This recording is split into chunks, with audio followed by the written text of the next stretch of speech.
Sonic 1 was the first game in the Sonic franchise released in 1991. It was also released on the brand new console, the SEGA Genesis. It was advertised as a fast-paced platformer that utilized the amazing power of blast processing. It was able to display more colors, advanced graphics, and high-quality music. And trust me, Sonic games had good music. So how did they advertise the power of the Genesis? With Sonic, of course. Sonic was cool and fast and competed with the one and only Mario. Sonic was huge in the 90s, but the question is, was his game even any good? Was the Blue Blur just an overhyped disappointment? Well, that's what we're gonna find out. So let's take a look at the controls. These are what really made Sonic stand out from Mario. Instead of just running and jumping, Sonic could do so much more. He was able to build up speed over time instead of just holding the button to run. He could also attack enemies from different angles instead of just jumping on their heads. He could also do a roll, which helps to keep the speed going and even help defeat some enemies. Sonic overall controls pretty nicely. He's very fluent and precise, and I can't really think of any complaints on his controls.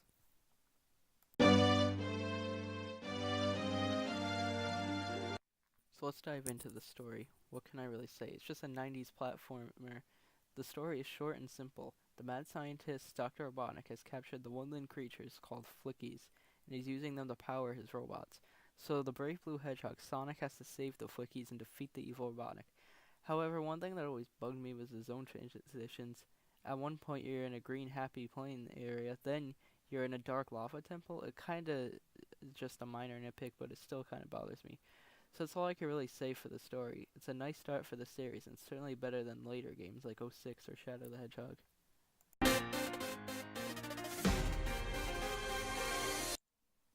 Well, here we are, the graphics. Not much to really say about them. They're colorful and detailed for the time, and the sprites and their animations do look pretty good. The colors really pop out and set the mood for the atmosphere pretty well. The graphics overall are pretty nice.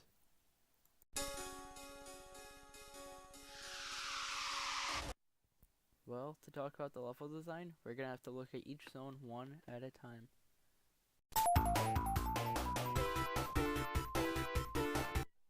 So Green Hill is a pretty great first stage. It's a perfect combination of speed and platforming. It teaches you basic platforming such as avoiding spikes, killing enemies, and jumping on springs. The boss is also pretty nice and simple. It isn't too easy, but isn't too hard. This level's overall just pretty fun.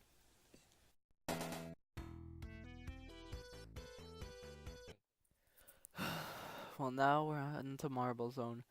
Oh boy, is this stage bad. You go from a fun, fast-paced platforming level like Green Hill, then come to this. So what makes this stage so bad? Well, to start off, it's slow. You have to do slow, boring stuff like pushing a block and standing on a block, waiting for it to cross the other side. One major problem is also the difficulty. It just takes a huge difficulty spike from Green Hill. I'm not saying it's hard, but to newcomers, this is a pain. It took me years before I could actually get past this zone. I mean, I do suck at this game, but still. When I reached the boss, though, I expected something actually hard, but it was actually one of the easiest bosses in the game. I feel like this stage should have been saved for later on in the game, but that's just me.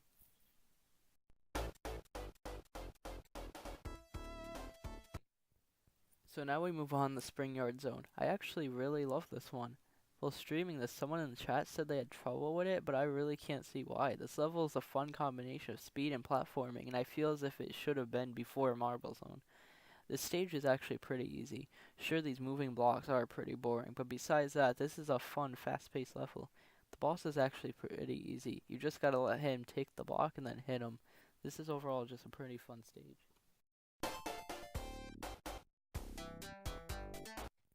Oh my god, do I really have to do this?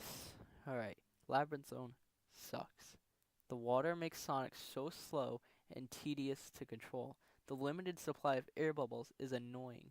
The spikes and fireballs are overly difficult as pointless, unfun button puzzles. The enemy placement is also pretty bad. And screw this boss. It was the level I couldn't beat and had to use the level select code. This boss is impossible to hit. With these spikes, fireballs, and rising water, I don't see how you could do this without the level selector taking damage, at the very least. This is one of the most infuriating levels in the whole franchise, and it makes me want to avoid water levels as much as possible.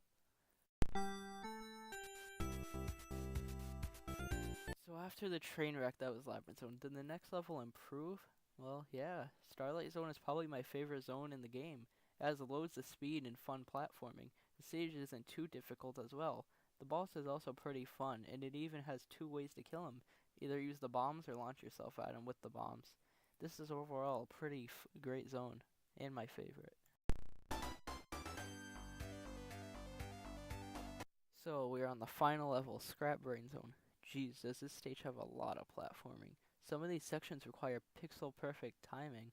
There's so many enemies, like these annoying pigs. This stage also has treadmills, razor blades, flamethrowers, spinning platforms, and more. The first two zones are fairly simple, but then we get to Zone 3. And who would have guessed it? It's a copy of Labyrinth Zone.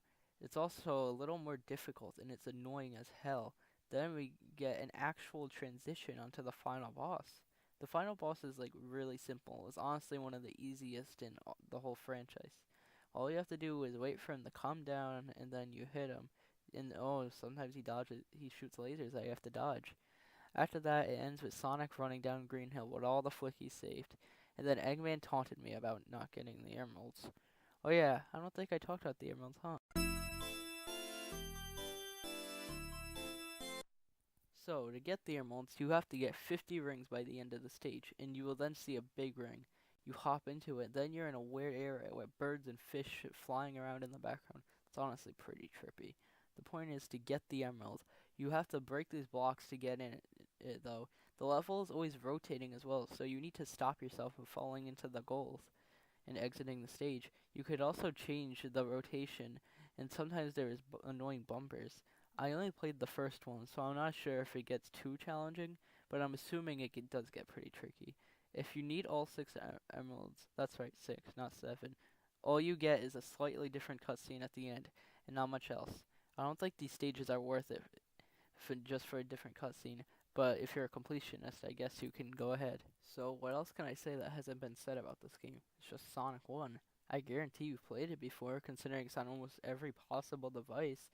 But if you are the 1% of people who haven't played the game, I would recommend checking it out. Hell, the Whitehead remake is even free on the App Store, and it's way better than the original. Sure, this game isn't the best in the series, but it was a pretty good start for the franchise and this marathon. Speaking of the marathon, subscribe down below for more reviews, because next time I'll be taking a look at the sequel, Sonic the Hedgehog for the Sega Genesis.